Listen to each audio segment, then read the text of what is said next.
भिक्षाम देही। आप ये आपने क्या पहन रखा है? आप तो मेरे पति है ना? देखिए, अब मैं ना किसी का पति हूँ और ना ही किसी का बेटा हूँ और ना किसी का बाप हूँ। मैंने संन्यास धारण कर लिया। क्या? और मेरे गुरुजी ने कहा है, जब तक आप अपने घर से भिक्षा नहीं लेकर आओगे, आपका संन्यास संपूर्ण नहीं होगा।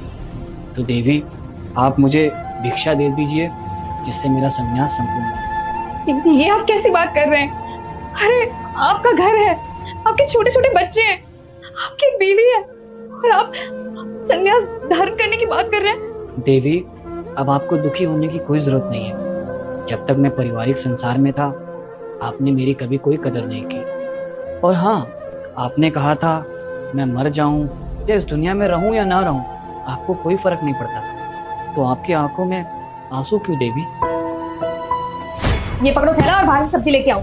सुबह से बस खाली बैठे हो। तुम्हें तो पता है कि मेरे पास पैसे नहीं है। आपके पास तो पैसे कभी होते ही नहीं है।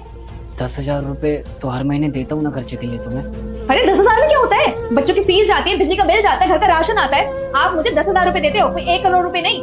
यार, मैं जितना कमाता हूँ उतना ही तो दूंगा तुम्हें। अब चोरी करके थोड़ी ना लाऊंगा। अरे तुम कुछ नहीं कर सकते ना, तो एक काम कर दो, तुम यहाँ से कहीं दूर चले जाओ। कोई अगर मुझसे पूछेगा ना तो मैं उनसे ये कह दूंगी कि वो नहीं रहे, कम से कम मुझे विधवा पेंशन तो मिलेगी। और मैंने संसार के सभी मोह माया को त्याग दिया है और मेरा इस घर से और आपसे कोई नाता नहीं है। तो आप मुझे भिक्षा दे दीजिए, जिससे मेरा संन्यास पूर्ण हो जाए। आप कैसी बातें कर रहे हैं? आप यहाँ संन्यास लेने की बात कर रहे हैं और यहाँ हमारा घर तो उजड़ चुका है। आपको पता है, जब से आप गए हैं ना, मैं और हमारे बच्चे एक एक चीज के लिए तरस रहे हैं। अरे मैं बाहर जाती तो लोग मुझे गलत नजरों से देखते हैं और मैं कह रही हूँ, अगर आप घर वापस नहीं आए ना तो मैं और मेरे बच्चे जहर खा के मर जाएंगे। नहीं, ऐसा मत करना।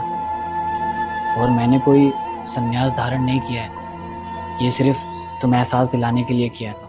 जब तक पति सामने होता है ना, तो उसकी कदर नहीं होती है, और जैसे ही वो दूर चला जाता है तब उसकी अहमियत का एहसास होता है। और ये दुनिया कितनी अजीब है ना। अगर किसी के बदन पे कोई कपड़ा नहीं होता तो जीते जी उसे कोई पहनने को नहीं देता, और मरने के बाद 100 लोग कफन देने आ जाते हैं। अरे जीते जी इंसान की कदर कर लो, मरने के बाद आप उसकी कितनी भी कदर कर लो, कोई मतलब नहीं बनता। और आजकल के लोग जीते जी अपने माँ बाप की कदर नहीं करते और मरने के बाद महंगे से महंगा हार उनकी फोटो पे लगा के रखते हैं।